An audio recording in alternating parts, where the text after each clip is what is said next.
Marc, chapitre 11. Lorsqu'ils approchèrent de Jérusalem, près de Bethphagée et de Béthanie, vers le mont des Oliviers, Jésus envoya 2 de ses disciples, en leur disant : « Allez au village qui est devant vous. Dès que vous y serez entrés, vous trouverez un ânon attaché, sur lequel personne n'est encore monté. Détachez-le et amenez-le. Si quelqu'un vous demande : Pourquoi faites-vous cela ? Répondez : Le Seigneur en a besoin, et à l'instant, il le laissera venir ici. Les disciples partirent. Ils trouvèrent l'ânon attaché dehors près d'une porte dans la rue, et ils le détachèrent. Quelques-uns de ceux qui étaient là leur dirent : Que faites-vous ? Pourquoi détachez-vous cet ânon ? Ils répondirent comme Jésus le leur avait dit, et on les laissa faire. Ils amenèrent l'ânon à Jésus, jetèrent leurs vêtements sur lui, et Jésus s'assit dessus. Beaucoup de gens étendirent leurs vêtements sur le chemin, et d'autres des branches qu'ils coupèrent dans les champs. Ceux qui précédaient et ceux qui suivaient Jésus criaient : Hosanna, béni soit celui qui vient au nom du Seigneur. Béni soit le règne qui vient au nom du Seigneur, le règne de David, notre Père. Hosanna dans les lieux très hauts. Jésus entra à Jérusalem et se rendit au temple.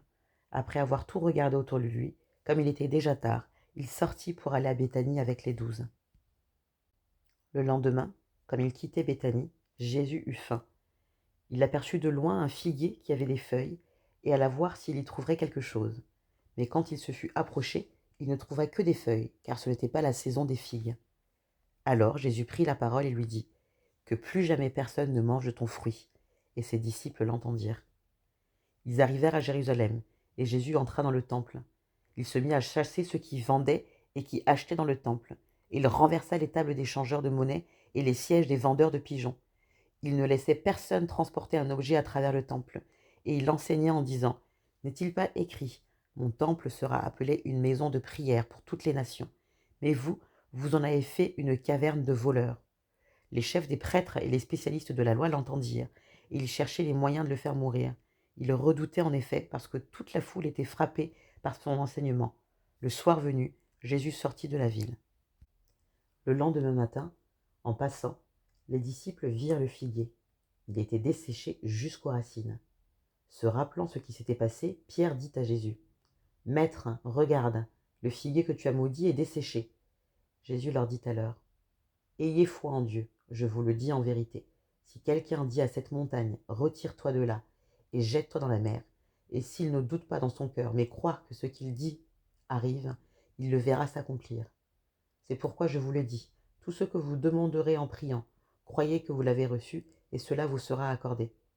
Et lorsque vous êtes debout pour prier, si vous avez quelque chose contre quelqu'un, pardonnez-lui, afin que votre Père céleste vous pardonne aussi vos fautes. Mais si vous ne vous pardonnez pas, votre Père céleste ne vous pardonnera pas non plus vos fautes. Ils se rendirent de nouveau à Jérusalem.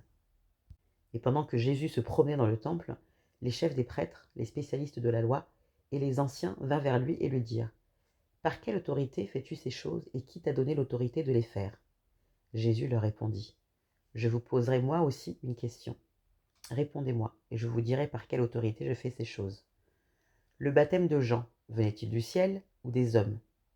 Répondez-moi. Mais ils raisonnèrent ainsi entre eux. Si nous répondons du ciel, il dira : Pourquoi donc n'avez-vous pas cru en lui ? Et si nous répondons des hommes, ils redoutaient les réactions du peuple, car tous considéraient réellement Jean comme un prophète. Alors ils répondirent à Jésus : Nous ne savons pas. Jésus leur répondit : Moi non plus, je ne vous dirai pas par quelle autorité je fais ces choses.